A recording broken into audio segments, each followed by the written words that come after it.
Good afternoon, folks. This is Deb Delapiano, and this is your short take. And today's subject is the attack on Paul Pelosi. You know, this just has to be done.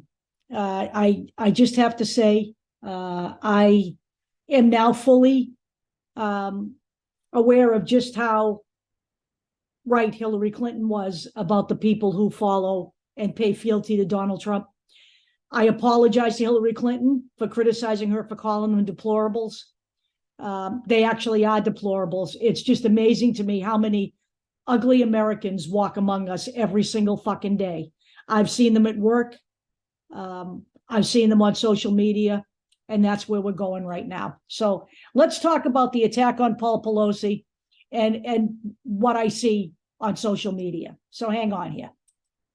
This will be a short cheer, I promise. So let's start right here with Matt Couch, who I believe has since been suspended. Sending prayers to Paul Pelosi. This is the second time he's been hammered in public this year. We are, of course, talking about the fact that Paul Pelosi was arrested for driving under the influence a short time ago. Let me just say this, okay? There are a lot of us who have done that in life. I've never been stopped for it, but I have to say in my earlier years, I was pretty stupid.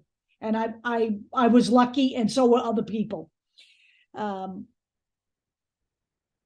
So we won't talk about Ronnie Jackson, who was the White House doctor under Trump, who took so much Ambien while he was flying on the plane that people were concerned that he couldn't do his job as the White House doctor. We won't talk about how he has been under investigation by the Inspector General's office and the scathing report that revealed he was handing out opioids. So please, let's not go there, okay?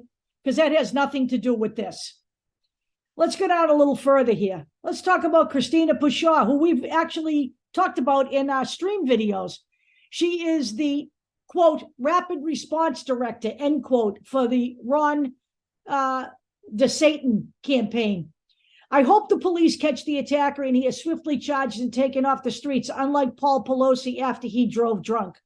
Well, if Christina were really the rapid response director, she would have known that the police were there when the attacker hit Paul Pelosi on the head with a fucking hammer. Okay? Let's go down a little further here. Let's go to Larry Elder.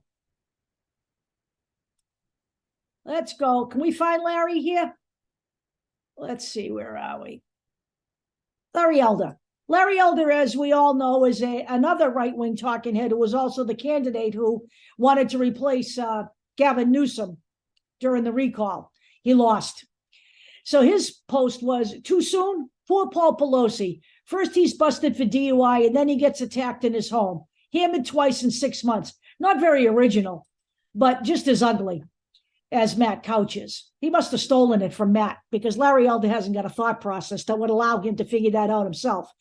So let's have a conversation here. First of all, it was rumored that the attacker was in his underwear. So, of course, we spun that into Paul Pelosi was having a thing with this guy while his wife was away. Actually, Paul Pelosi was in his underwear, which is his right. He's in his own fucking home. I've been in my own fucking home at 2:30 in the morning in my underwear before. The attacker was not in his underwear. Okay, that was exposed as a, let's just go here for a minute.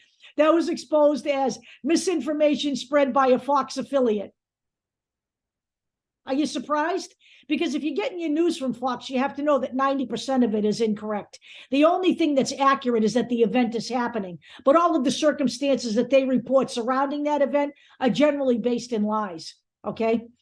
If you haven't figured that out yet, then I feel sorry for you. So no, the attacker wasn't in his underwear, and they weren't having a thing. And then we have, of course, Kevin Sorbo, who I guess is an actor. I've never seen him in anything, but somebody tells me that he was in Hercules. That's probably why I haven't seen him, because at best he's probably a C-grade actor. But hey, don't let me digress. Kevin Sorbo also spread some misinformation as well, saying that, well, if this is a legitimate attack, where was where was the security? Well, Nancy Pelosi's security is where she is, not where he is. She was in Washington. He was not. Okay? So Nancy Pelosi's security was with Nancy Pelosi. Maybe Donald Trump, maybe Donald Trump's family is still using security. Maybe Junior is still using security. But that's really not the way it works. The security is where the person they are protecting is. Nancy Pelosi wasn't at home that night. And by the way, the intruder went in there with zip ties. And, that's shades of January 6, 2021 all over again. He also asked Paul Pelosi when he broke in, where's Nancy? We all know what this was about, okay? The perpetrator has been exposed as a Trump supporter, okay? His own family has said he was a Trump supporter, okay? This isn't a lie. We're not making this shit up. The only people making shit up are the people on the right. And let me also say this. Somehow the right has come around to Ashley Babbitt on this discussion. Really? What does Ashley Babbitt have to do with this? Someone said to me, someone actually posted, how do you know Ashley Babbitt was going to hurt anybody? Maybe she was just trying to use the bathroom. Really? The inner sanctum of the Capitol, where they were getting ready to certify a legitimate election. She was there with a throng of people breaking down the door. In spite of being told to stop, she did not. She put herself in that situation. She got herself killed. No outrage whatsoever for the 5 people who died at the hands of the insurrectionists from the right, only for poor little Ashley. You know what? Deplorable is maybe not a strong enough word to describe the people on the right anymore. Devin Nunes whining, where was everybody when Antifa was outside my farm? Really, Devin?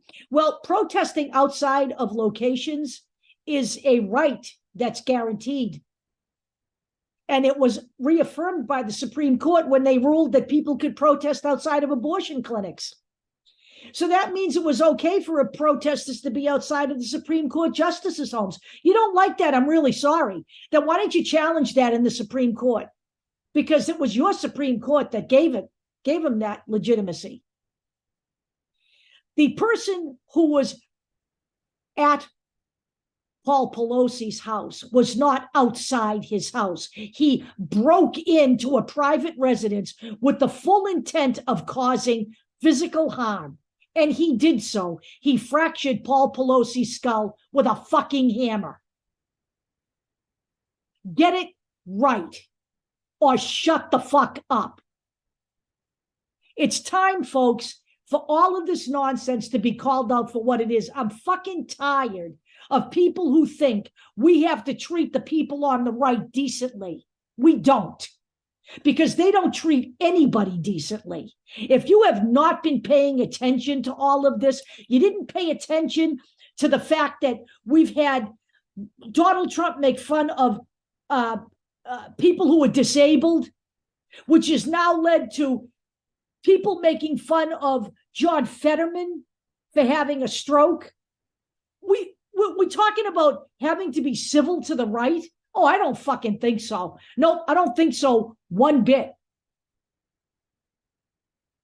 The response to what happened to Paul Pelosi is nothing short of revolting. And Hillary Clinton, you were 1,000% correct. The people who follow Donald Trump, who vote for Donald Trump, who support his minions, they are truly deplorable. I'll talk to you all later.